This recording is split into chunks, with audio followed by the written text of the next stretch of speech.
Welcome to Raise It Up with me, Danny Kagan, entrepreneur, mom of two, and your host.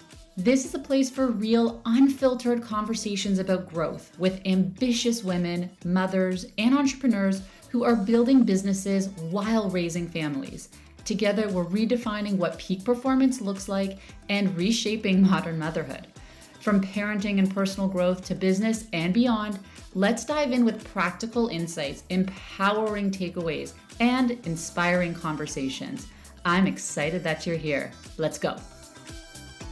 Today's guest, Negin, has opened up her heart and her story to help us all understand what, unfortunately, so many women go through. It's truly an incredible conversation that I think everyone should hear. Negin has been carrying decades of unspoken trauma, and when I first heard her open up about her life about under a year ago, I knew that I wanted to use this platform to help share her very powerful story. Negin has gone on to having an incredibly successful career and started her own business, PathPal, as she saw a gap between how companies operate and what humans actually need. PathPal is a platform supporting people navigating grief and loss, especially in workplace environments. This episode does include a discussion of sensitive and potentially triggering topics, including abuse and rape. So please take care while listening. Although it may be tough to hear these stories, I know how stories can empower, inspire, and help change the world. I'm so grateful that you're here. Let's get to the episode. I first heard your story actually at Revival, our dear friend Liette's event last May, and I sort of heard it. I was there with the baby, and I remember like weeping, listening to you speak about your story, and I thought, this has to be shared on like a stage of some sort. And so this is the biggest stage I could find. I love it. For me. It's perfect. So I wanted to share your story with everyone because I feel like it needs to be shared. It's going to help so many people. You're such an inspiring person, like where you are today, and we'll get to where you are today because you are just like the most impressive woman ever. But I want to go back in time, and I want you to tell us how everything started and where this story began. Yeah, that's interesting. So thank you. I appreciate it. All right, where it started. It started, I was a kid, right? So growing up, I'm Iranian Muslim household. And you can imagine, or for those who don't know, it was just a very oppressed kind of upbringing. We were brought up very religious, and it was kind of, to the point where, no t-shirts, no shorts, just, the fundamental basics of being a young Muslim girl. And I kind of lived in this very sheltered life. I didn't know much about, popular culture and things like that. And I went to school and everything was pretty well average. And I think it was a bit later in life when, I became more, I guess, North American, I guess the best, but more Canadianized because I was like, I don't know, I was like 4 when I was here.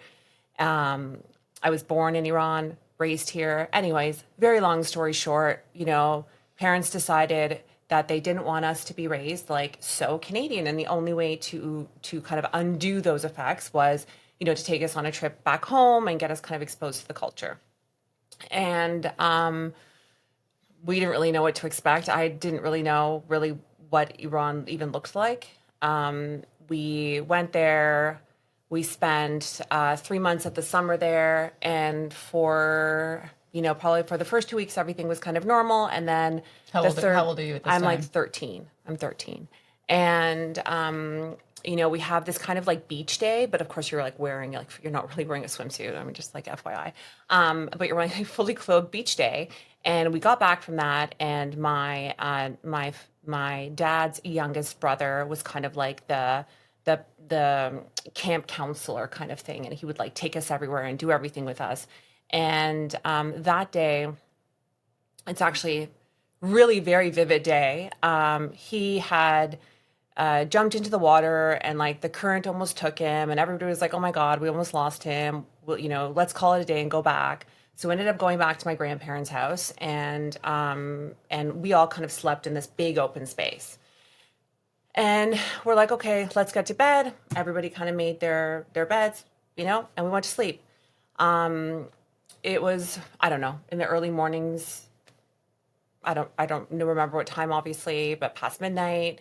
And I felt him push up against me, and he told me that I was so pretty and that I know how pretty I was. And I remember kind of thinking like, I from on some level I was like, is that like an actual question? Like, is this just, uncle being kind of like a nice guy, or is this making me uncomfortable as well? And I remember feeling uncomfortable, but not recognizing like what that meant, or what that feeling would be, because not only was I young, but like super sheltered.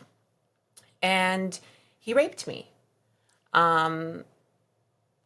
I remember every single detail of that rape.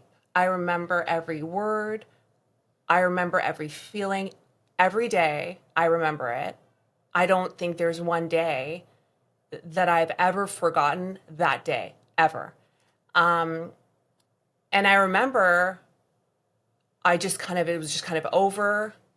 I got up, I went to the bathroom, and bathroom, I'm talking, imagine like the 1800s, old school village, where the house is kind of like is rounded, and then in the middle is a courtyard, and the bathroom was like kind of like into the courtyard, and this corner hole in the ground, like stone walled, no toilet, just a hose. And I remember just blood everywhere. I'm sorry to be graphic, but and I don't really remember processing anything but, let me just wash this off. Let me just throw this away. Where can I throw these things? And let me just go to sleep.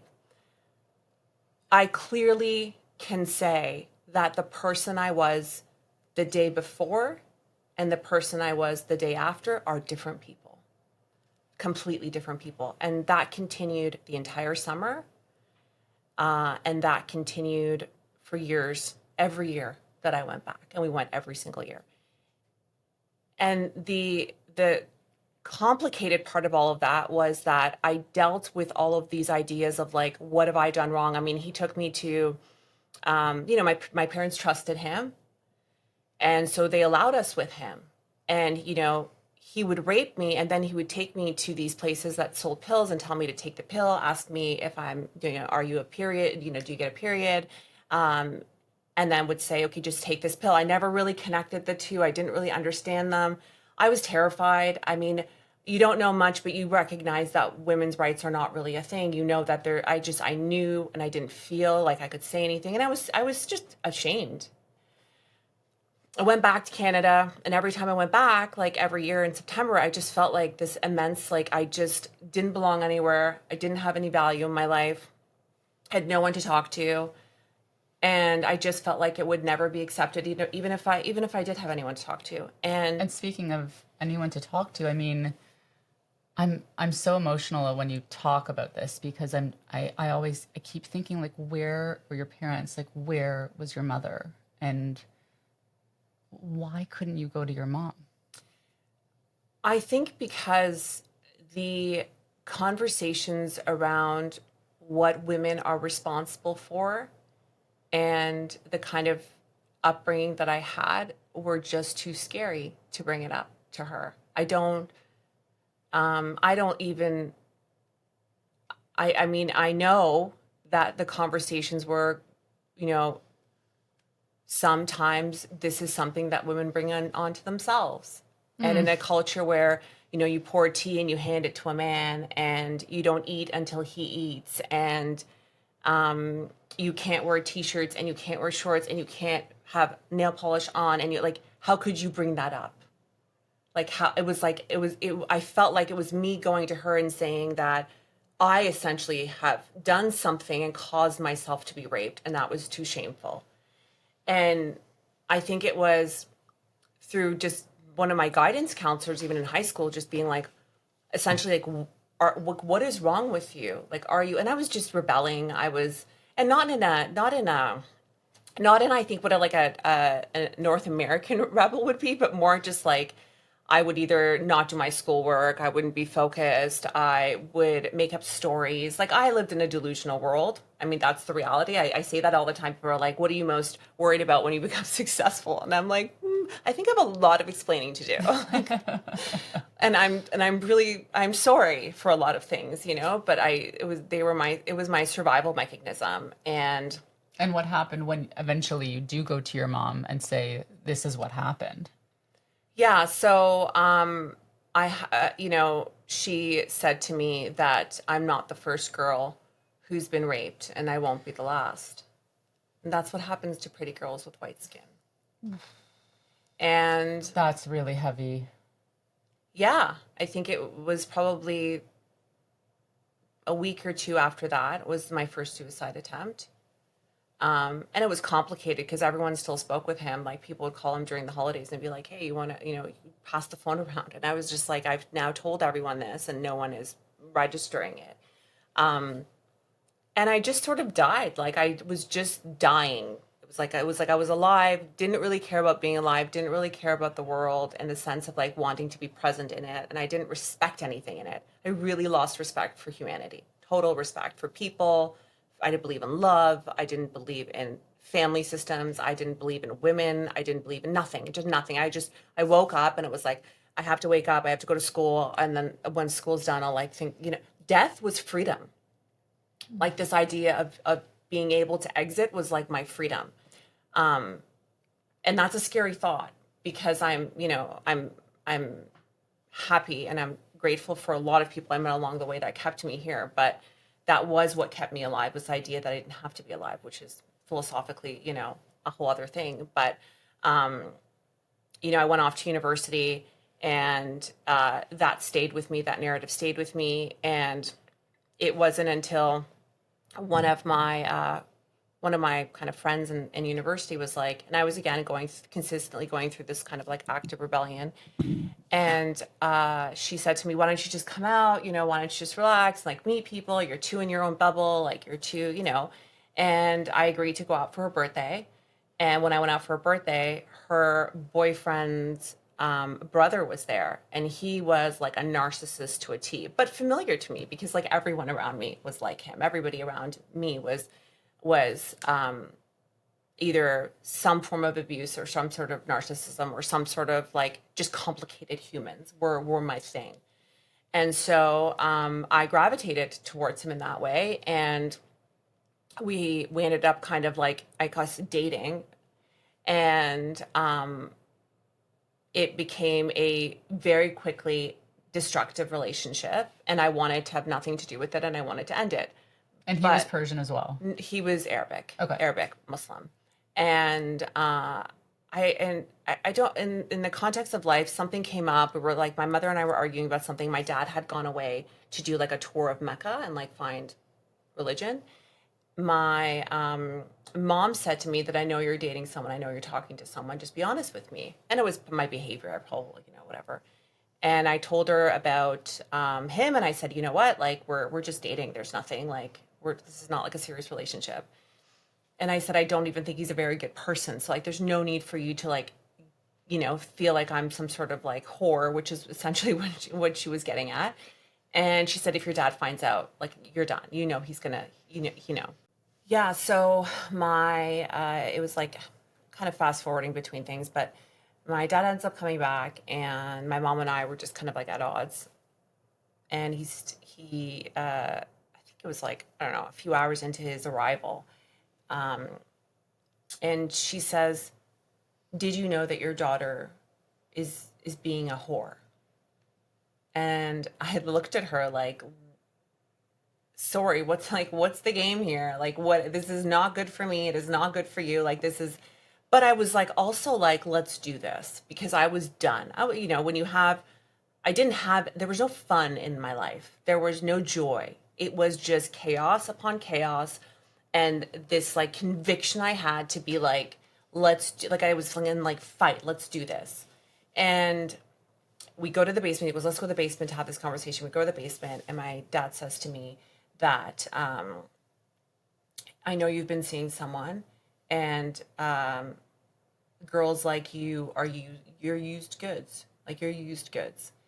And I think at that time I wanted to tell him, like, do you know when I became used goods? Like, do you want to know the exact time frame that I became used goods? Right. And I didn't have it in me because I also had this like still always this like empathy that it was his brother, and I felt guilt about that what how because he saw him like a son, and he was so young that he essentially their age gap is like more than a decade. It could be his son. And so I said nothing. I was just crying, and I was crying, and whatever those words were exchanged. A couple weeks go by, and the household was just destructive. It was an unpleasant state. They didn't believe me. They were disgusted by me, and I was already disgusted by myself and had this added layer of like, now I'm apparently in a relationship with this person and I'm supposed to be marrying them because that's what they think I should be doing if I'm in a relationship with someone. And it was complicated. There were so many layers of complication. And Well, there was also no support. There was no support. There was no support. And there was no one in your corner. No one. No one. And a lot of people ask me, like, where were your siblings? Why weren't they there? How could, and the reality is I've gone back and forth on this, and I've had so many conversations with therapists about this, but I think that as I was in my own chaos, they were in their own. And I probably don't know fully the gravity of what their lives were like. And we all had these individual lives. And I always say it's like we weren't really like siblings. We were just like soldiers, and we all had this sense of PTSD. And whether that's me making excuses for my own narrative, it's the way I get through it, or that's a reality, I don't know. I really don't. But it was a solo mission.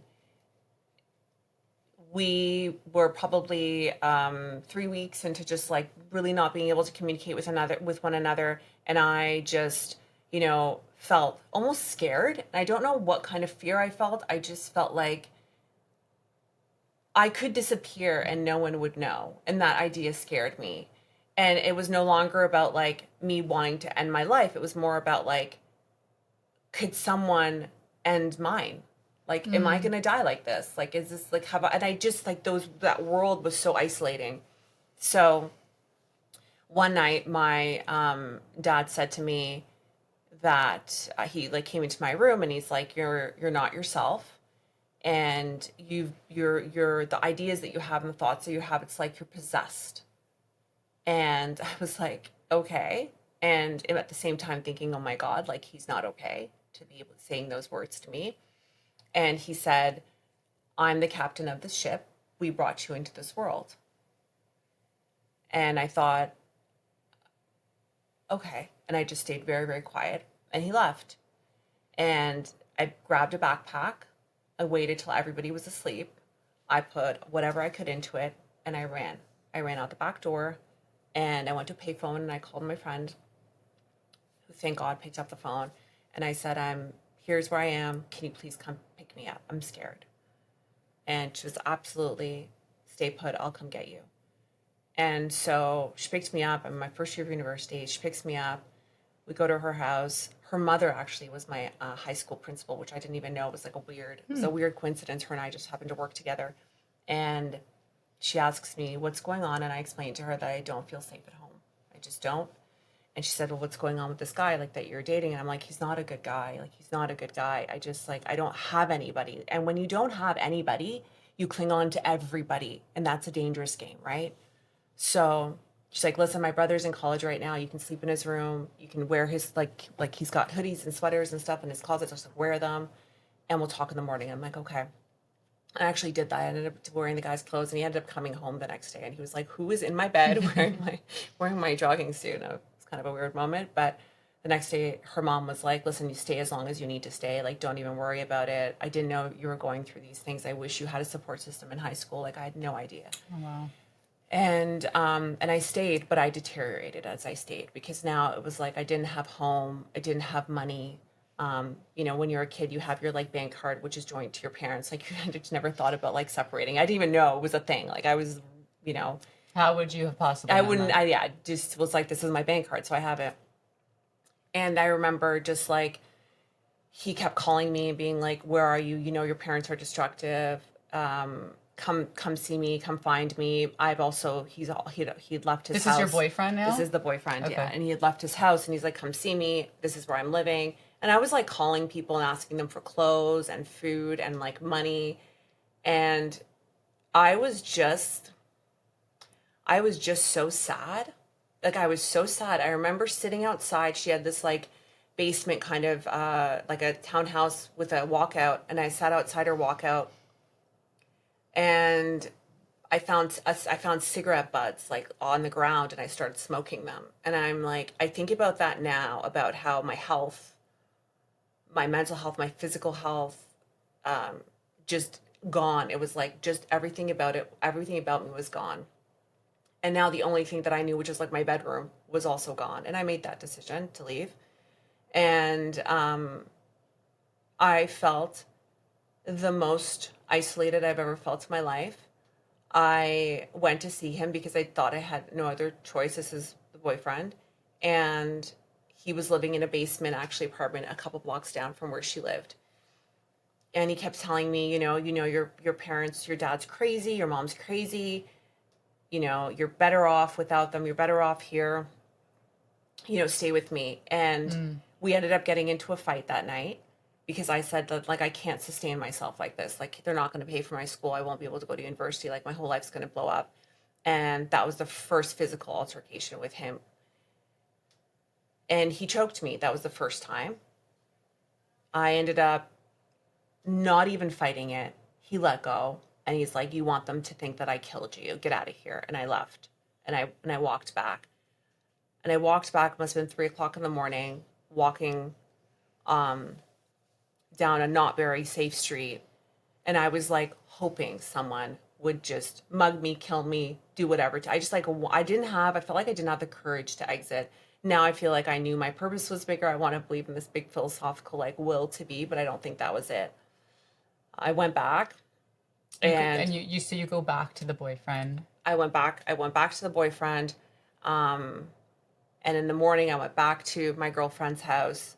I tried to explain to her that I just felt like I had to go back. Like, I have no choice. Like, what am I going to do here? And she's like, you do what you have to do. I went to university that morning, and the academic counselor told me that my tuition had been withdrawn. Oh, And I was like, okay. So, like, just pulling at every piece of me to get me to go home. And I did. I went home. And my mother didn't really speak to me actually at all. And the only thing my father said to me was that, he thinks it would be a really, really good idea, really healthy for me to go to the Middle East and go at my own will for like 10 days or whatnot, and stay with whoever. And I said I would go, but I would stay with like whoever I wanted to stay with. And he was like, okay. And I think the reason I decided to do that was because I think I wanted to get out of that house. And I also didn't have anywhere else to go. So it was like the best option of the two. And so they planned the trip. It was supposed to be like 10 days. I went there. On the plane there, actually, my mom's brother was on the flight. And I thought to myself when he was on the flight, well, that's a weird coincidence. Like, why are you on this flight? Like, you all speak to each other. So I thought, okay, something seems weird. And them sending me on a mental health retreat to Iran seemed a little weird. I got there. I refer to her as like my godmother. She's like a really good family friend. Picks me up from the airport and says to me, "What's going on? What have you done?" Get in my car, and I'm like, "What are you talking about?" On the drive, I explained to her what's been going on and this, that, and she goes, "No, I've heard things. People are talking, and you need to tell me everything." So I told her everything. I told her that I had been raped. I told her that I ended up telling my mother. I told her that she didn't want my father to know. And my godmother said that if anyone here finds out that you're here and that you say this, they'll try to kill you. I don't And understand that, and maybe this is just like I don't understand that. yeah, I because I've shamed the family Ah, because there's no such thing as women being raped, right? Like that man takes what he wants and you endure and you don't talk about it. You just don't talk about it. It's shameful to the family and he's a member of the family. So how dare you do that? And Oh my God. so we're there. It's like I have day. I'm like nauseous, like listening to this, and just like as a mother now, it's like it's taking like a lot Yeah. to, and just you retelling it, like I don't, you are so strong and brave to retell this story. Anyway, I'll let you continue. And so you're Yeah. in Iran. I'm in Iran. It's day 3. My uncle, my mom's brother, has been calling my godmother repeatedly saying, I need, you need to bring her.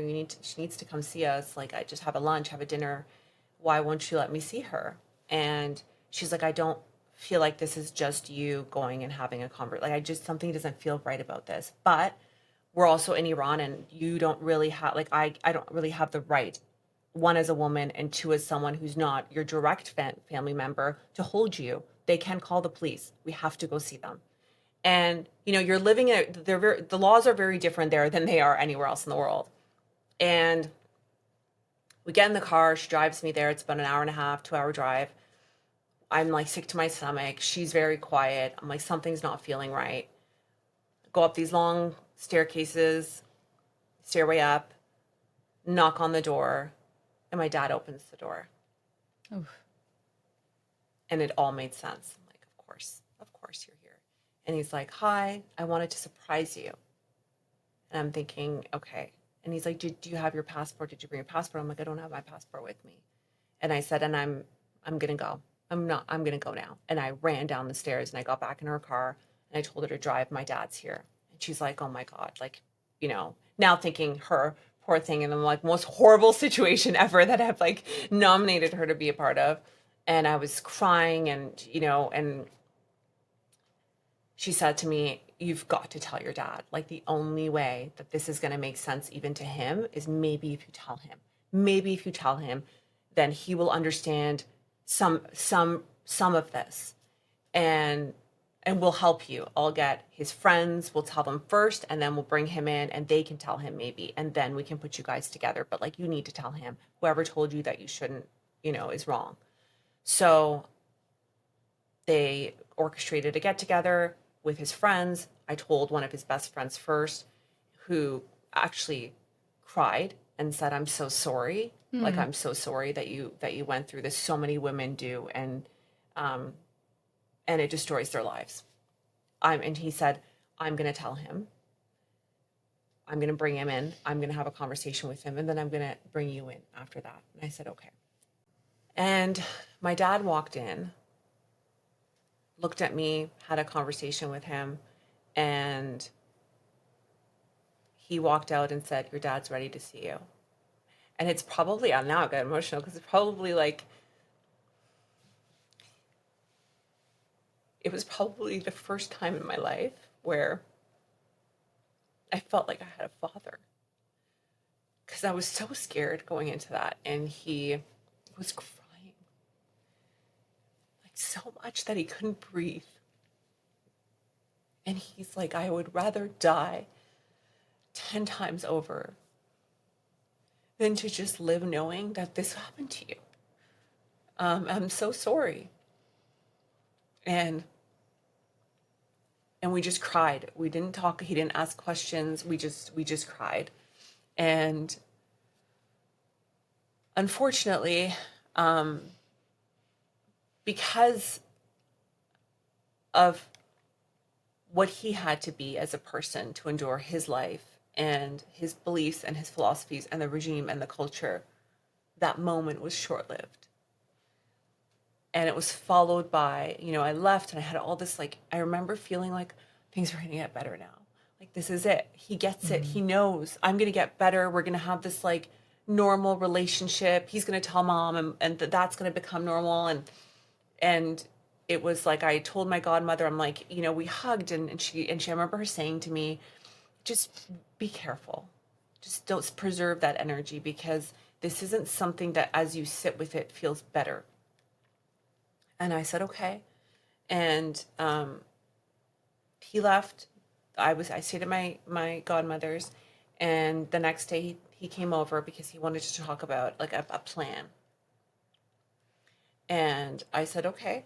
And he said, can we go for this walk? Let's go for a walk. And so it was myself, my godmother, my dad, and someone else, a friend of his. And the friend and my godmother walked behind, and we walked in front. We passed by this thing that looks like it's like, I don't know, it just looked like a building, a little building, very pretty on the outside. And he says, I want to introduce you to some people that I think are really, really, really good for you. And I'm like, okay. And we go in, and it's like a women's institute for mental illness is what they call it. But really it's women, I think, who probably have endured injustice in some realm, and that's like the place to put them to keep them quiet. And in that moment, I knew what she meant, my godmother, that just be careful. And I also knew that that moment that I had with my dad would have been probably the last time him and I ever had, first and the last, a human moment. And I just went into survival again. I was like, okay, you're on your own. Negin, this is just you. Do what you have to do to get yourself out of this situation. And I said, you know what, Dad, looks like a great place, but like, let's explore other options. Thank you. Let's explore other options. And to have to do that alone is just so messed up to think about now, like the strategies that it took. And we go back to the house, and he says to me, okay, I have another idea. Why don't you marry him? Marry your boyfriend. You know, you're already have been, used, and he wants you. We've spoken to him. He wants you, and I think that it would be best if you were married. And I thought, okay, well, sure, let's go. Let's go back to Canada, and let's talk about that as an option, because that was like my way of getting out of there. It was just like one thing after the other. So we fly back to Canada. And at this point, it's important. I had very, very minimal hair on my head. I had lost so much hair. I was under so much stress. I got back. Again, my mother still no real talking relationship. It was like she was embarrassed of me, ashamed of me. She didn't really say much, just that I honestly don't remember much of a conversation with her except for very minimal interaction. And I woke up one morning, it was like, I think 7 a.m. And they said to me, get up, we're going to go to the mosque. You're going to get married today. And I'm like, I have chills. I'm like, no, I think we should have there'll be like a wedding or something. We're going to need to, and I remember just being like, no, this is not my reality. Like, this is not happening right now. But it happened. And I remember getting into the van, this green van, Dodge Caravan, and driving 45 minutes to Markham, standing outside the doors of this mosque. He was standing there smiling with his dad. We go inside. It's predominantly speaking in Arabic, which I don't understand, and some people translating for me. The moment that will stay with me the rest of my life was when the Sheikh, the Mullah, says it's time to place a dowry in your marriage, because obviously we have put a value to me. Right. And that makes a lot of sense. And my dad's like, well, I don't know. What's your car worth? And he's like, it was a 96 Camaro. And he said, 1,500. He goes, put her down for 1,500. That's her dowry. I was like, okay. And I was just crying. I just remember crying and crying and crying. And we drive back to the house. My dad says to me, I've done the best I can with you. I've paid rent for you to live in an apartment. It was on Huron, Ontario. You guys will live there until you can get yourself sorted. This is in Toronto, right? Like you're in Mississauga, GTA. Yeah, I'm in GTA. You will live in this, you will go to this apartment, and that's where you will live until you can figure out your own stuff, and then that's it. You're now his. And oh yeah, like you're now his problem. I'm his problem. I'm his, and so the first night in the, it was probably the first or second night the fight started, and they never stopped. It was between physical abuse, verbal abuse, always physical, and always verbal, sometimes worse, sometimes less. It just depended on his mood. He was a narcissist and a sociopath, so talked himself out of every scenario. At this point, I would call my parents. No one would pick up the phone. I called if my mom picked up and said hello, and I said, Mama, and it's Negin. Click. And what happens when you decide to say, I'm going to call the cops? Nothing happens. I mean, every time so Ruby was my neighbor, in apartment. I was in apartment 1110. If you're big on numbers, 11th floor, apartment 1110. She was in the apartment to the right. This woman was incredible. She was a retired PI from Chicago, and she just lived. She's like, I lived here before. Excuse my language. She said, I lived on here, Ontario, way before it was a shithole. It was just farms. In fairness to me, I'm like, okay. I'm like, well, not in my case, but she was just this incredible woman. And I met her in an elevator one day, and it was the day that I was beaten so bad I couldn't see straight. She called the police. The police came. When your, name is Negin and you're Middle Eastern and you look a bit disheveled and your spouse looks a bit disheveled and you're living in a shithole, you're a stat, you're a number. And the rules of domestic violence are as such. One of you leaves. That's how it is. It's a he said, she said. One of you has to leave for the night. Well, I was like, well, where am I going to go? Like, no one's going to take me in. So I would either go walk the streets because he refused to leave until the morning. And then I would come back. I would sleep on a park bench. I would, oh my God, the kinds of things that I lived through. Like, I've slept literally everywhere. I've eaten things off the ground. I would get hungry and I would go to Rabba. And when the guy was turning around, this is so bad. I don't know. When the guy would turn around, I'd grab a croissant or just start eating. And I'd be like, pay you later. Like, I just like and we talked about this earlier, and I said one of the things that I was like almost scared of was like all this stuff. But you know what? Like in hindsight, I'd do it again, 100%. I wouldn't be here if I didn't do those things. I had to survive. To me, it wasn't about the guy. I was hungry. Do you know what it's like? I will tell you something because someone asked me this. Someone the other day was really hungry and we were in a meeting and she goes, I'm really, really hungry. I need to eat something. When your stomach is like eating itself. And I've never thought about that moment. And I was like, fuck, like, yes, I absolutely know what it's like to be so hungry. Forget your stomach eating itself. You can't think straight. You can't see straight. You're like, I would drink urine. Like I didn't have pads when I had my period. And I'm not like, yeah, and it's like, I'm not even, it's like that girl, I just feel for her. I know it's me, but they just like, there's so many people like me still. That's what I cry for.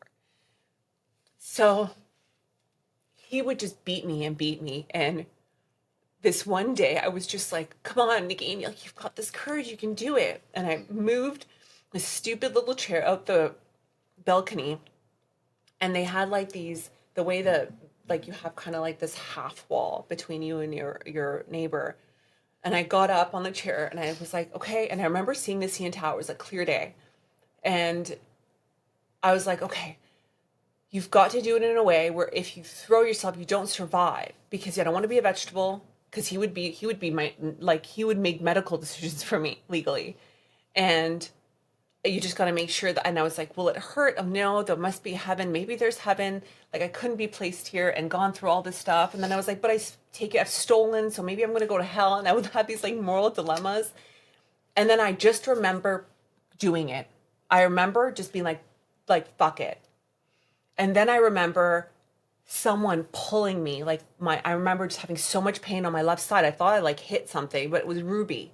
Oh, wow. And I remember Ruby and Margaret. Margaret was a little person. She was like 4'11", okay, tiny little lady, chain smoker, like the hoarse voice ever. Love her. God rest her soul. Did die of lung cancer. These two women grab me. They throw me in a tub, and they're like pouring water on me. And I'm like, it's like cold water. And all I remember Ruby saying is, "What are you doing? Like, how dare you give up? How dare you give up?" And I'm just like, what? And like, and Chelsea, the dog, a very black, was in the back. Everybody was in this bathroom. And I'm just like, I've never had people care about me like that, ever. I've never, at this point, had anybody say, "What are you doing?" And I didn't even recognize what I was doing. And then all of a sudden, the shock of the fact that I was like, oh my, like I actually did it.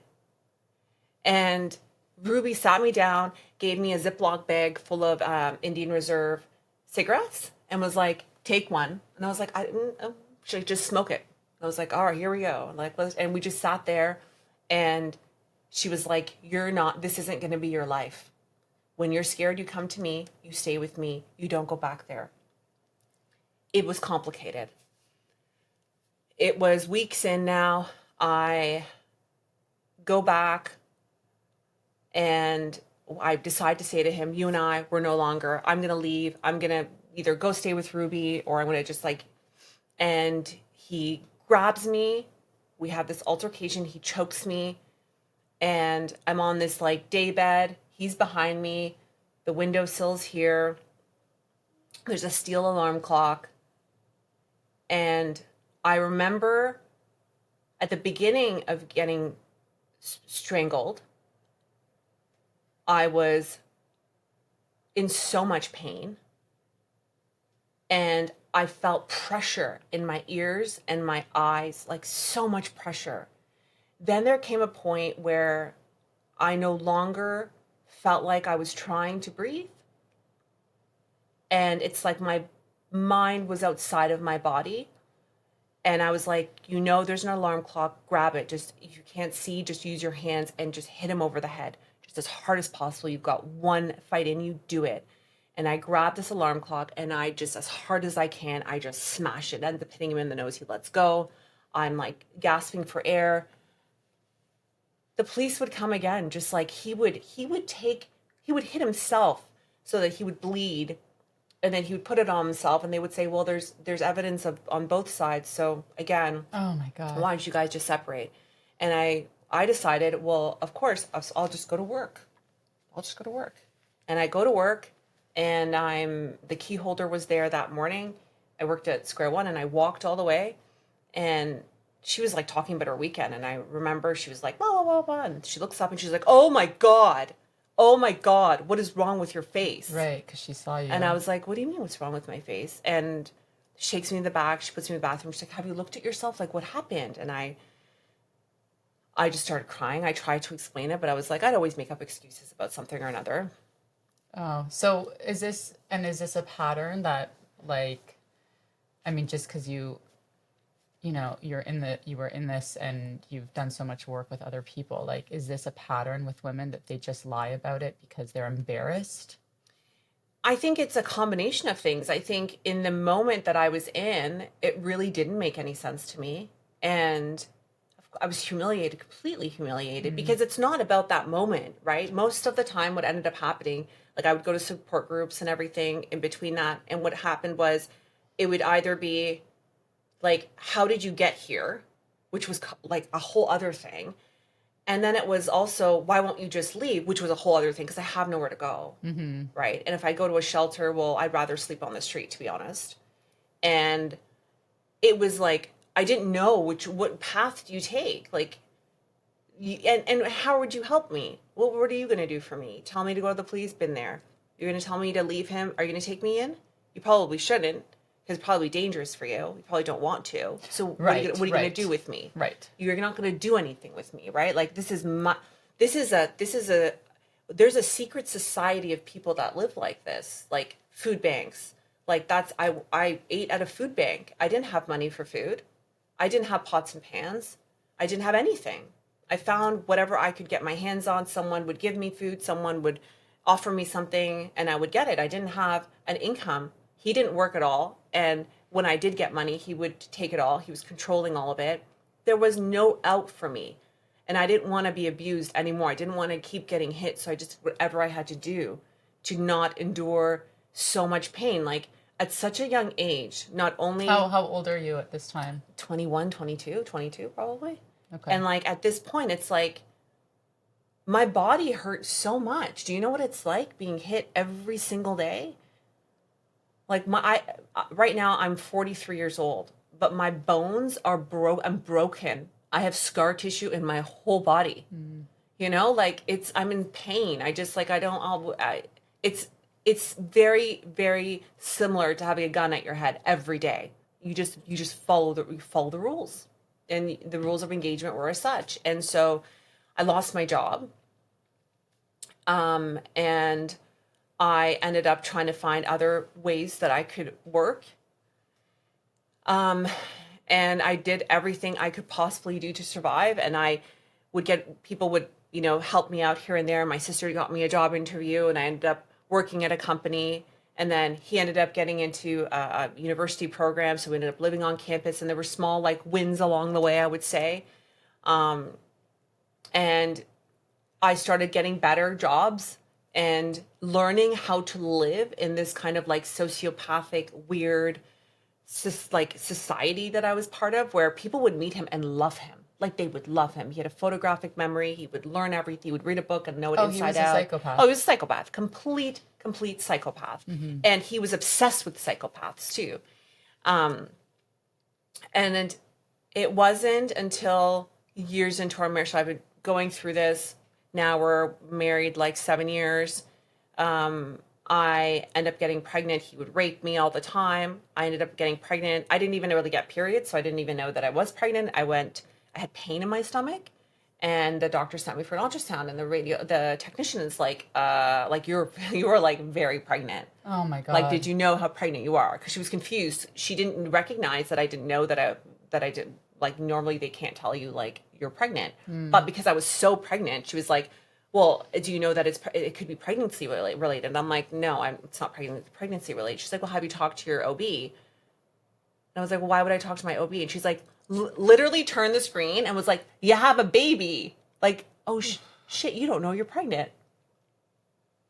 And I remember being like, that's not possible. Like, it's not possible that I'm pregnant. She's like, it's very possible. And I said to her, okay, so like abortion. Like, Right. let's get rid of it. And she's Right. like, no, this is like a 5-month-old baby. Oh my God. And I was like, okay, so still. And she's like, no, we don't. But you have to understand, in my mental state, it was like, Of course, like, I would be in the exact same position. I was like, no, like, remove it. Like, there must be someone There's gotta be a way. who does this. And I'm like, I'm not fit to be anybody's mother, and this baby does not need to be a part of this life. And so he, of course, was like, you're a whore, you got yourself pregnant. I was at that time trying to get some sort of support. Through family members, they reached back out to my parents. The relationship was very matter of fact, like, you're pregnant, interesting. Well, this is disturbing. You have a disturbing life. I remember my father saying to me, well, now we have to figure out a way for this poor child, because of what you've done in your life. And we didn't really have a relationship, but it was kind of like this mendable thing we were trying to do, or other people were trying to help us do. And long story, to make it short, Keon was born. He's like the most adorable, quietest baby in the world. And he's born in December 17th. Horrible pregnancy, terrible labor, nearly died. I mean, makes sense. And then they hand me this baby, and my mother was in the room. And Oh, I didn't know that. yeah, my mother she came in obviously after I delivered. And again, this is the time everyone's trying to like mend this kind of complicated, weird relationship, mostly because I was pregnant, and mostly because they were worried about the baby. And Right, had nothing to do with you. no. And I said to the nurse, okay, we'll put him in this thing. Like, I'm 26 at this point, right? Like 25, turning 26. Like, put him in that little tray. And she's like, do you want to hold him a little bit more? And I'm like, I'm good. let's just put him in the tray. And she's like, okay, it's a bassinet. We'll put him, it's not a tray, but a little concerned for me at this point. And everybody left. And I remember moving the tray as far away from me as possible. And yet this baby, he just kept staring at me. Oh. And he just massive brown eyes, not crying, just staring at me. And I say this because he was the quietest baby forever, really. Like, just made life easy. And had it not been for him being born, it was like the first time that I realized that this little human being I'm like totally responsible for, only really knows me. And I have to protect him against him. Not that he did anything. I did everything. I took complete care. I was a single mom. He was completely gone. He was actually trying to find other women to now be with. And it was like a very complicated, twisted scenario of him telling me that I had to produce money. I had to figure out a way to give him money, get him money, or now me and my son's life were in jeopardy. So it became this game of like, how do I make enough money? How do I give him enough money? How do I keep us safe? How do I save money? How do I run away? And that became now life's transition. I ended up getting a job in advertising. Keanu was about a year and a bit old, year or so old. And that's where I met my husband, Jason. And we're again in this very complex, a lot of stuff's happened, life. And I'm like, okay, I needed to figure out a way out of this. The fights were getting worse. I came home one day and he had him up against the wall in his diaper. And I walked in and I was like, what is happening? And he's like, he has not stopped crying all day. So I'm teaching him how to remain quiet. And I remember thinking, all right, Negin, all right, you got to figure this out. And I was like, well, I was like hoping for him to naturally die, which wasn't happening.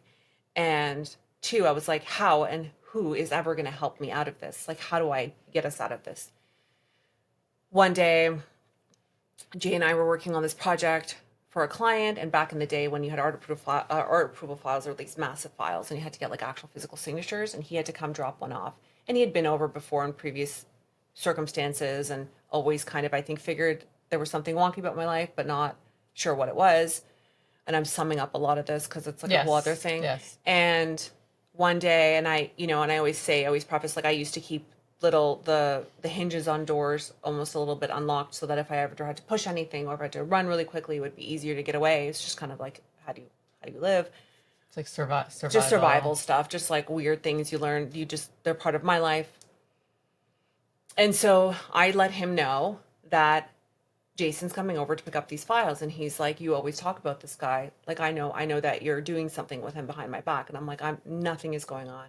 Like literally, I'm here all the time. I have no social life. I'm not doing anything. I'm going to work and I'm coming back. And he's like, no, you always talk about him. I'm like, well, I work with him and you've met him. That's why I talk about him. And I was getting more gutsy. Like I was becoming more like, I was pushing. In the past, I wouldn't. In the past, I just like, shut up. Okay, let me tell Jason not to come. But that day I was like, no. Like you can't speak to me like that. And then he grabbed the knife from the kitchen and he starts swearing at me and says, I think you want to die, bitch. And it was different. When he would beat me, he would just beat me. When he would pull my hair, spit on me, they would just happen. When he pulled the knife, I was like, this guy wants to kill me. And I kind of like, I'm invisible, kind of. Like, I don't really have a lot of friends. The people I know are not good people. If I disappeared, really nobody would know. Work might ask, but I'm not even like favored at work. I'm not like the social butterfly who has like a ton of friends where you'd be like, what happened to her? Someone could say she's sick and that would be enough for you because I didn't matter. And I didn't have BFFs and I didn't have a huge family support. So no one was talking to me. It was really invisible. He could have gotten away with killing me. And that didn't even matter to me as much as what would happen to our son when I'm gone. So I said to him, you know what? let me take Keon. He's sleeping. Let's just take him. I will drop him off at my parents' house, your parents' house, anywhere. And you can have at me. Kill me. Like, at this point, do it. You've been threatening it so long, do it. And he's like, no, I want Keon here for this. And I'm like, please do not let my son see that. I'm the one you want. You don't want to do this. I'm the one that you want. Just take me. Let me get him somewhere safe. And I was crying. And he started coming towards me, and I started going further back. I'm like, please put it down. And then I started screaming. And at that time, Jason pushed the door open and was like, what is going on? Put the knife down. He dropped the knife right away. He ran out the front door, ran into the park, called the police. We called the police. Jason's like, sorry, what is this? What is actually happening? And I explained to him, I was crying. I was trying to explain to him, like, it's okay. Like, this happens. And he's like, no. This doesn't happen. Like, this stuff doesn't happen. And he didn't even tell me that. He told me later that the previous, like, month or two, he had come over just for, like, as I come over to pick something else up, and then ended up staying to talk to my then husband. He said, you were upstairs, and I didn't say this to you, but he asked me that if he killed you, would I help him move your body? And I didn't say it because I thought it was like we're talking about, true crime, and then asking me my kind of like, but in this case, I think he was actually asking me a legitimate question. Police came. Did the police actually do anything this time? This time they did. They came, and it was actually the guy I went to high school with showed up. He was the police officer. He was the police officer, and he looked at he didn't recognize me, but he looked at my license, and he was like, that name I recognize. And he looked at me, and he's like, what happened? And I explained it to him, and he's like, okay, so we're going to charge him. We're going to find him, and we're going to charge him. And I just kept crying. And I didn't know really what that meant. Like, that I didn't realize that meant he's going to be out of my life. Like, they're going to take him away. I don't have to go away. And he said, but I need you to go to the police station with us, and you have to do your video testimony. We have to take it right now. And do you have anyone to stay with Keon? And I was like, I no. And Jason said, you know what? I have siblings. I've changed diapers. You go. I will stay here. And I was like, are you sure? He's like, yeah, I've got nowhere to be. And I'm like, what? That's kind of a weird thing. Wow. And he was like your angel. He was 100% my angel. And he's like, when do I change his diaper? I was like, well, don't wake him up to change his diaper. Just like, you will know when he wakes up. He's like, okay, cool. And went to the police station, came back. They dropped me off the next day. He was sitting with Keon.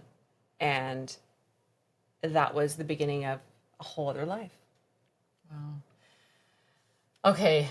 Your story is just like, I know that there's so much here, but I feel like a good place to go is this new chapter. And what happens next with because I feel like you had so many moments to leave this earth, and there was so many things that kept you here, even though I'm sure it didn't feel like that at the time, but like something kept you here, and you're here. And to me, I mean, on the outside, you're thriving. Obviously, you'll share more about what's happening now, but what happens with this chapter with Jason now? Yeah. So he enters into chaos. Poor guy. He had actually left a situation with a very toxic relationship that he was in that night. So he was on his way to pick up the files from me so he could go live with his parents. And I was that first stop that then never made it into the parents' house. Wow. That's actually what happened. And I didn't know that. So that day I was like, do you have somewhere to be? He's like, actually, so funny story. I left my wife. It was a really, really destructive relationship. She was really mean, and I just needed to build the courage to leave. And so I left to come here to pick up the work stuff and go to my parents. But I feel like maybe I'll stay because I don't want you to be alone. We were friends. Like, we were such good friends. And And I remember thinking like, how did I not know that you were struggling? Like, first of all, like, how did I not know that? And then he was like, well, how did I not know that you were, yeah. you were like being like your life was threatened and that you've wanted to die for a decade. How did I not know that? Right. I came to work smiling. So, And it just shows you that you never really, really, truly know what people are going no, through. no. And the thing about it is as you go through things, you get better at going through them. So I was like state of the art, knew how to have both lives. And I mean, at 13, I think I started. So by my 20s, I was like a pro at kind of like turning it on, turning it off. And so really, Jason just taught comfort, safety, what it meant to be able to be like hugged without fear, moving a hand next to my head. I would jump because I was like startled, but also for him, from his perspective of like what it meant to be in like a healthy relationship. And we just built a life together. And the problem almost is that I would go through therapy and therapists would be great. And, but a lot of it was complicated. It's complex. That's why it's episode so long. It's complicated. It's so many layers. They'd recommend group therapy. So I remember going to group therapy and I was like, it doesn't really resonate with me the way I needed it to. It was great to hear stories, but I wasn't necessarily in that state anymore. It was like, I'm kind of going through this aftermath. And it wasn't until I walked by, and I love this because I walked by an AA group, and it was just like they had free food. It wasn't great, but they did. And I kind of always was wondering, like, is it like the movies where you sit and everyone's like, "Hi, I'm so and so, and I'm day whatever." Yeah, it is. So I was like, I want to see what this group's about. Walk in, everyone's welcome, literally, which is really cool philosophy. And you sit down, and the understanding is that everyone there drinks or has issues with alcohol. And you get to go around and you do get to say your name, and there's a psychotherapist or someone who facilitates it who is an expert. And I thought that was interesting to me. Everyone goes around. It was my turn, and I'm like, "Hi, I'm Negin, but like I'm not an alcoholic." And everyone's like, "Sure you are." We're not either. Like, she's day zero. Let's move on. I was like, "No, really, I'm not." But it was like I could hear all these stories of good, bad, ugly moments of 30 days sober, 3 years sober, 1 day sober. I'm starting again. And then me, like, never, I did not drink. And I went back to that all the time. And it stayed with me, this idea that, like, I shared so much more with them than I ever did with anyone else. And I love the fact that every day you could show up there in whatever state you were and be like, today's my day one. And we all have this shared understanding because we're a part of a community that understands that. I didn't know what to do with that information, but I knew then that there was meaning in that. And I was like, should I just like tell everyone to go to AA? Is that like it's like, you have mental illness. You need to not drink, but go to AA. And I was like, how do I explain this to people? But it was 2018 and I was working in an organization. And in this organization, I was like an account manager, I think. I'm on my phone.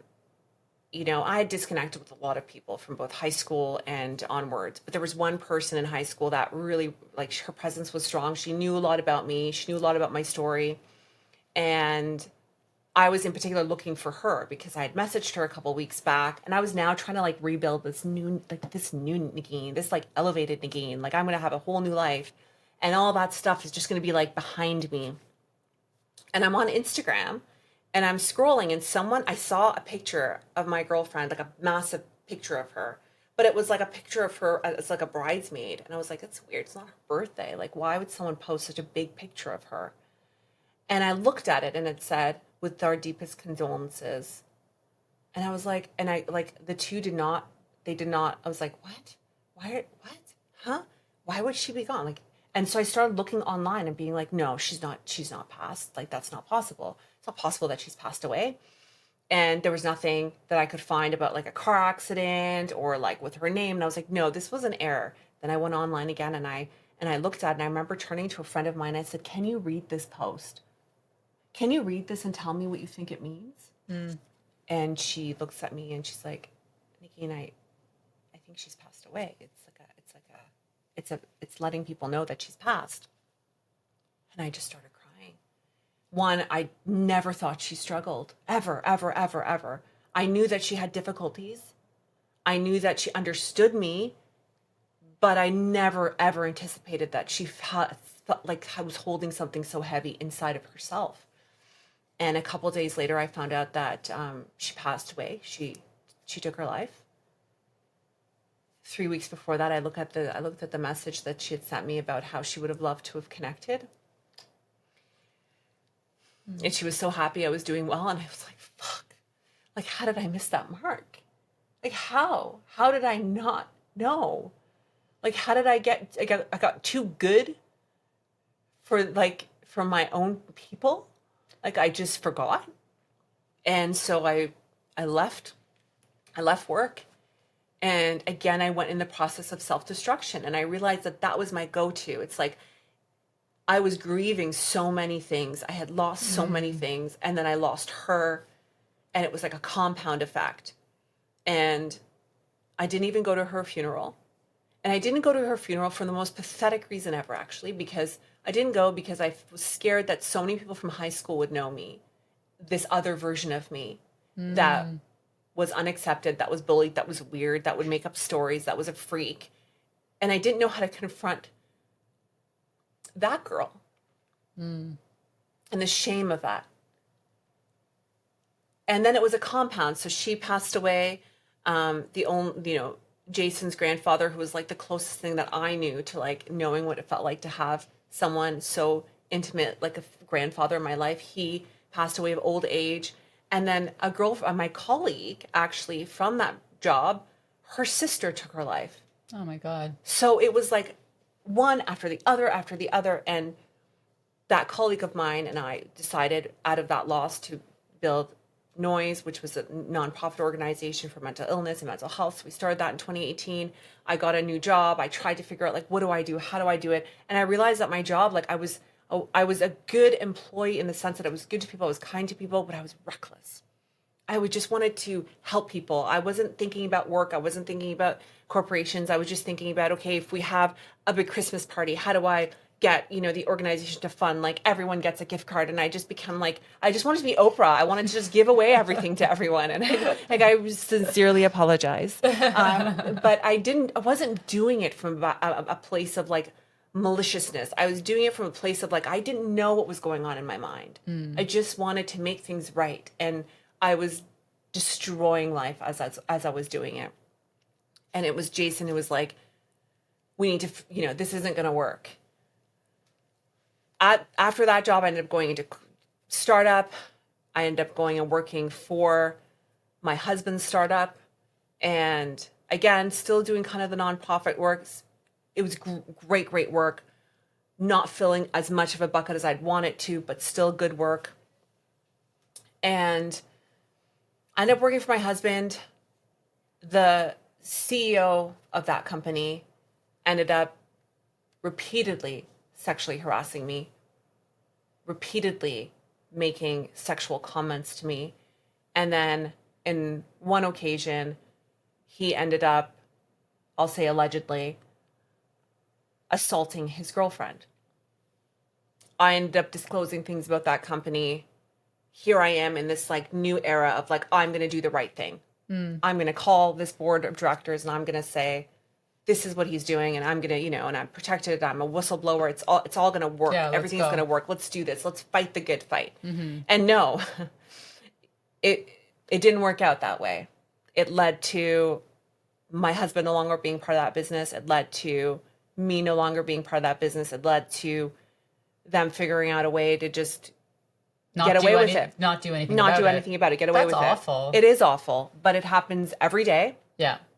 And when you're a small person and you've got these big, privileged males on top of it, and organizations that have the money to come after you and fight you and quiet people, you know what you're up against. And I was like, okay, maybe that's not the way to do the good fight. Maybe that's not my way in. Maybe my way in has to be different. And I let go of that. And we sat down one day and I was like, I need to do something meaningful. I'm literally don't want to be a part of, I hate this world. I don't want to be a part of this world. And Jason's like, well, you got to be in this world. So let's figure out a way to make sure that you stay here. And what a saint. he's like, what do you want to do? And I said, well, there has to be a place for people to connect and meet each other who've experienced things that I've experienced, who have support when they need support, on demand access when they need it, so that you don't have to feel a sense of isolation. It has to be this way. But it also has to be a scalable product so we can become billionaires. Gotta make all the money. I gotta make all the money possible because change unfortunately requires cash flow. That's right. And I want to empower people to make good decisions. And also, I know this about you, also to empower women to build their own wealth. 100%.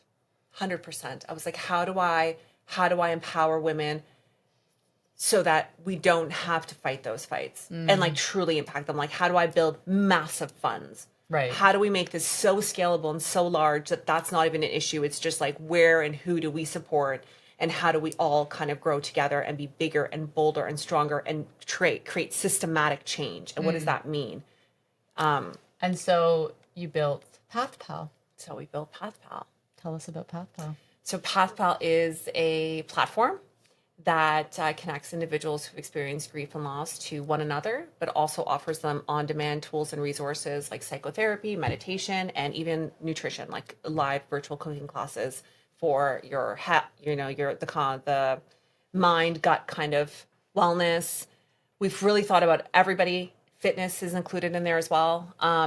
It's just a safe space. Like everybody gets you. It's for people who want to be part of it, who know that at the minute that they're on that platform, they're going to connect with someone who there's no explanation necessary. And I found that was the thing for me with AA groups. It was like no one was like, this is why, or this is what I do. That was the understanding, is that that's why you're here. Right. So let's talk about how do we now thrive with this? How do we get better together? How do we share together and make sure you know that you're normal and I'm normal, and we do life better because we know we have this community. Wow. I'm just like so impressed because your story and your life is like, I think heavy is like not the right word, and I'm probably not even going to encapsulate in one word like your life, but you know, the heaviness of your life, like that you are so optimistic now, and you're starting a business, and you know, you're a mom of 2 now. Yeah. Tell us about your other child. Yeah, 11-year-old Sreya Rose. Yeah, she's like an activist. I think she was born an activist. Like she's just like, or it's because she was born at the time that I became all the kind of like that kind of work. But she's beautiful. Kiana's going to be 17 next month. And Jason, we actually just finalized that adoption this year, so it is legal. Thank you. But it is, you know, the reality is it's like it's always going to be a part of me. I'm sitting here right now. There's days I'm thriving. There's days I'm that girl. There's days I'm 14. There's days, I think we all have versions of that. Everyone can kind of feel that on some level. I'll always grieve that part of life that I didn't like get back. I always say to people like, they're like, you're so energetic. I'm like, yeah, dude, I only started living like 15 years ago. Wow. Like it's like a pause. I'm like 15 now, right? So like maybe I'll live a really long time, but I hope so. I have a lot of work to do. But no, I absolutely have bad days, but because of the work that I do, I have to keep going, because if I don't do this, who's going to do it? Who better than to do it? Like I've owned grief. I own grief, and that's okay. Yeah. That's okay, because I'm here. And do you think PathPal would have been helpful for you in those times? 100%. I think just even the conversations around what it means to grieve and lose would have been helpful then, that we didn't have. Everybody was like, you're mentally ill. I'm like, am I mentally ill, or am I fucking sad? Am I grieving? Because we go mental illness and we go grief. And we go, okay, well, you're mentally ill, therefore you're depressed. But it's like, okay, but if I'm grieving, I can become mentally ill because I'm isolated.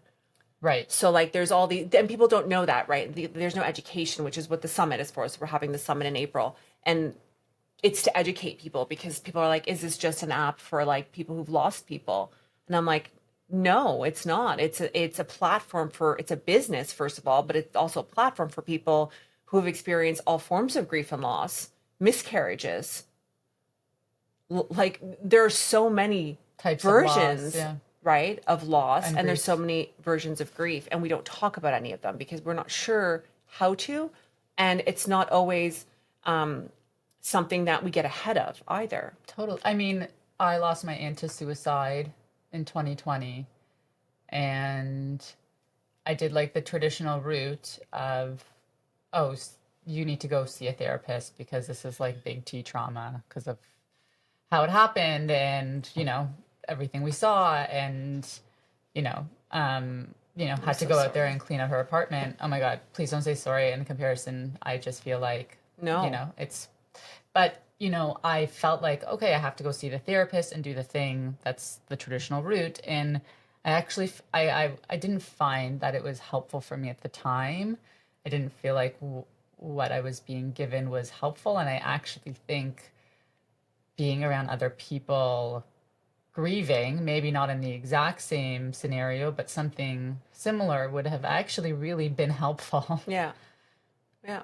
And not to say that therapy doesn't work, because I love therapy and it does work on many levels. It just didn't work with that person at that time, Right. with that form of Right. therapy. And I think there's something really impactful about being around people who are also grieving. 100%. Well, I think it's just at the end of the day, there's an art and a science behind everything. Like we're humans, right? So we're creatives. We are intuitively drawn to one another. There's energy that comes with being with one another and being in a community. We aren't supposed to be isolated, even in the process of getting better. Like therapy is an isolated scenario. It's you with someone else, right? Which is really helpful when you're trying to identify certain things. That's a great place to start. And for variations of a process, it's a complement. It complements other areas of your life. But when you are isolated, or like you go into a therapy session and then you leave and then you're back into like the world, where are your people in that? Right? So it's uncommon. It's more common now. It's uncommon for us to like get together and say, "Hey, Negin, what's up?" And I'm like, "Well, I just met with my therapist. And do you want me to tell you what we talked about?" Right, And then right. can you tell me what you talked about with your therapist? Like that. Exactly. It's kind of weird. You don't bring that up, right? Yeah, So for sure. this community, it's like, okay, if I'm on here, then there's an understanding that you've gone through something yourself as well. Right. So the therapy is there as an on-demand tool for you to tap into it and use it whenever you feel like you need it. But then there's also this community side of it where you can just do workshops together and talk about it if you it's want. nice to So have it's just a access to compliment. both. Yeah, it's access to both. And when is the summit in April? April 23rd. It's very exciting. More details will come, but we have a fireside chat with Jess Sims, which is like so exciting to me. Yeah, it's very cool to me, very exciting to me. She impacted my life. She didn't know this, but she will. She impacted my life quite a bit on the fitness journey and just like the mental health side of it, which is mind body connection is everything. Yes. As we all know. But the summit is going to be a space to have more of these kinds of conversations and educate people more on what it means to grieve, what it means to have it in the workplace. Right now in the workplace, we have EAP programs, but they're kind of it's the after effect. So you go through something, you grieve, an EAP service comes in and says, "Oh, here are all the services your employer can provide you to help you through the grieving process." Right. But as me, prime example, walked into every workplace, always grieving, always requiring that space, but like I can't go to my employer and say like I need services for loss. They'll be like, what happened? Nothing. I'm losing my sense of self. And they're like, what? Right. So it's like it's a very uncomfortable conversation. So we're trying to get ahead of that and say offering those spaces to people day one and letting them have the tools they need when they need them. I love that. I think it's so important. First of all, if you can do it in a short, I don't want to end here, but I just want to go back for 1 second. Because you said that your ex was charged. So where is he now? Oh, he's actually a founder of an AI company in Toronto. He never spent, I think he spent 30 days in prison, maybe less. He was sent to he was sent to a men's health institute. The judge believes he has great potential. And so he lives out his life amongst us.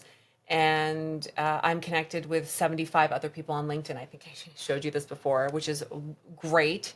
Mutual friends, which I know doesn't mean much, but and he also I think taught women's studies at Mississauga University, I think it's called. Whoa. And yeah, so Whoa. yeah, so he's had no contact with me for over a decade, or Keon. But a few years ago, they did call me. Child services called and just made sure that Keon was safe because he had been arrested for issues involving a child.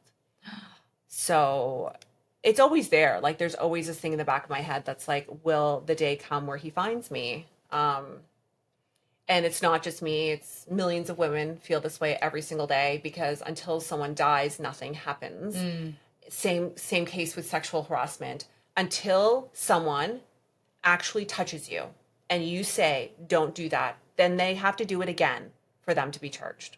One is not enough. You have to let people know that it was considered inappropriate to you first. So, okay, for anyone listening, like, how do they actually get the help they need? Like, what do they do? Because, I mean, this is happening all around us. Yeah. I didn't know this. And so if someone does reach out, like, let's say, like, if someone reaches out to me, like, obviously I want to help them. Can I take them in? Where do I tell them to go? Like, yeah. I feel kind of helpless now because I'm like, I don't know if I should call the police because the police can't do anything, or can they? Like, what do they tell us more about this? So it's complicated, right? Because right. the system has to change, and the system has to change before any one of us can really do anything. But if you're in a situation where you feel like someone's behavior is different, something about them's off, or you actually know that they need the help, you, as much as the police can't do too much, the police do need to at least know that you're being harmed. They need to know that because they have to document it. Everything is very technical. So, one, you do need to let someone know. Two, if a child is involved, you need to let child services know. The challenge is with systems, like shelters. There's not enough space. Right. And there's no real, and something that we're talking about a little bit more and more with women, female advocates that I'm meeting, is like, can we create a housing system for victims? And what does that look like? It all comes back to safety. So, like, do I have all the answers? No. But do I know that the answers start from up top? Yes. So I guess from a day-to-day lens, keep an eye out on people. I know you can't take everyone into your home and like make them yours, because you have a family of your own at home, and well, and you mentioned not just challenging, but it could become dangerous for Absolutely. my family. Yes, it can be dangerous. So what can I do? What you can do is you can try to help them with resourcing. So if someone needs to get away, they don't have the funds to get away, you can start. We have with PathPal, we have a fund that we start. We try to help people the best way we can, not just women, anyone who's suffering, and we ask people to let us know and how we can support. If you can support what someone's indirectly, support them. If you can get them to a place that's safe with another family member that they have, to make that connection and get them out, that's great. But really, you have to leave it to the experts. You do need to let the police know, but you also need to let them know that this person's not safe. So, like, if you're going to go and remove them, that person might come after them. Right. It's tricky. It's so tricky. It's tricky. There's no, right now in our society, there is no right answer, because whatever way you look at it, this is a system that doesn't yet fully understand sociopaths. It doesn't understand what to do when they arrest these people. And they're given a free pass a lot of times. I mean, I called the police, thought it was like 50 something times, probably more. I probably don't remember how many times. And he was locked up for 30 days. Yeah, maybe at most. Oh my God. $1,200 bail. He was out. God. Yeah, he never probably formally charged. And he is on LinkedIn. He's meeting people. He's connecting with people, and probably sharing, I don't know what version of life stories. I can't say his name. I can't be liable for his reputation, which is insane, right?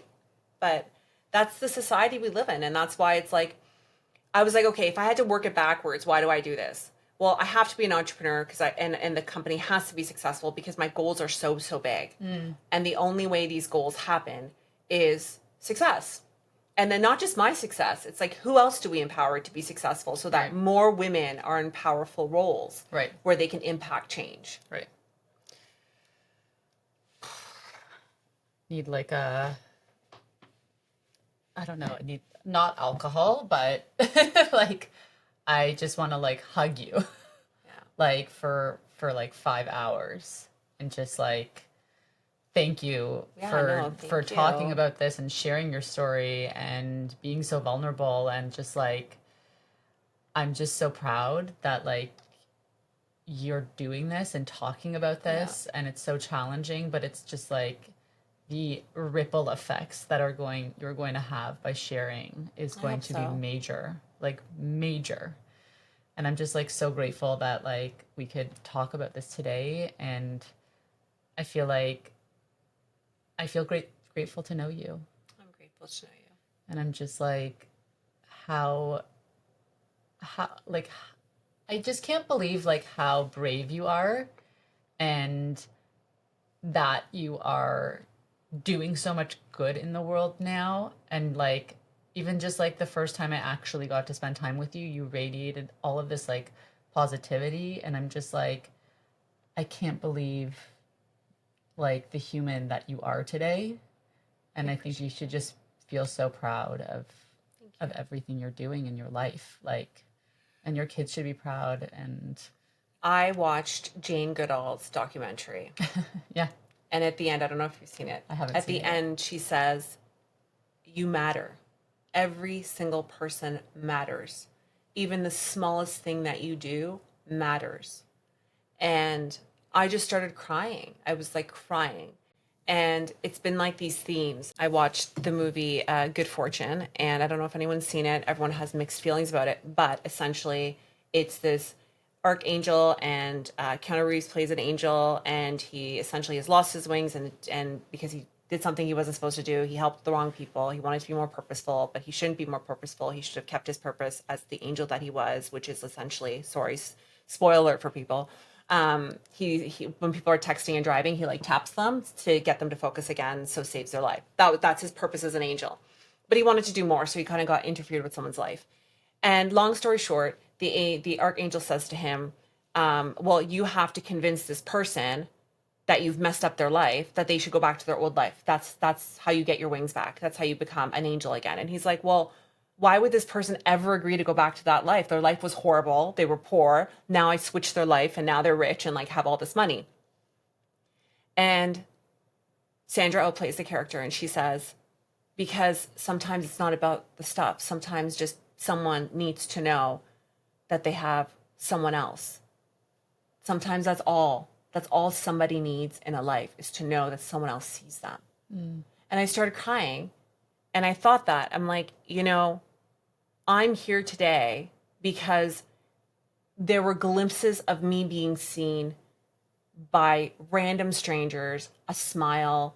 The woman at the apple market on Highway 10 who saw me take the apple, knew very well I was taking the apple and let me take it. The doctor that I have to this day who met me back before I was even pregnant. I had no food, who would give me free prescription drugs. She would give me free medical care because she knew what I was going through. It's all these people in my life, people that were gangsters who helped me. Like, people didn't have to help me, but they chose to help me. And I was doing things that I had to do to survive, and I wasn't proud of myself, but they never judged me. So now I sit here and I actually truly believe that I'm alive. I'm alive because I have a purpose. And I have to help people. I have to let people know that there's life. I don't want people to be at home thinking that there is no way out. Because if I can't do it for you, I will get as big as I can. I will build the resources. I will build the communities so that you can have purpose in your life, so that you know you're alive. And if I had to go through 7, 8, 9 different types of traumas to say that like surviving is possible, as hard as that is, then that's my purpose. And I won't stop. And I do love people.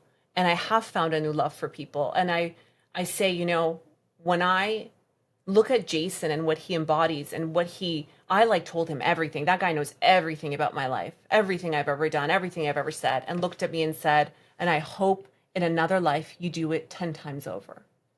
And I'm like, that's love. And I want that for people. I want anybody who's listening to this and has done things they're not proud of to survive, has lived a life that they want better for. I want them to know that in another life, keep going and do it 10 times over if you had to, because you matter. And everyone needs to know that. Thank you so much for sharing everything. I'm so grateful for you. Grateful for you. Love today's episode? Hit subscribe and share it with a friend who'll love it too. For more jam-packed episodes and to connect with me, head to dannykagan.com. And hey, the best way to support the show? Leave a 5-star review for me so we can help more people like you raise it up.